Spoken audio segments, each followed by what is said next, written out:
Okay, Dave and I are doing prep today. Just going to take you through the typical meal I'm going to have out and about till it runs out.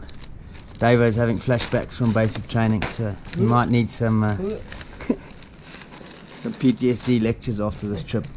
Okay, so I'll take you through it here. This is going to be my breakfast. Breakfast is going to be just a bar. Then I've got instant oats with some milk powder, so that's brekkie. And for lunch I have, hopefully you can see this, I've got a John West tuna pouch, 2 sachets of peanut butter, I've got a Rolo chocolate bar, 1 chocolate, and some cashew nuts, and then 1 main meal.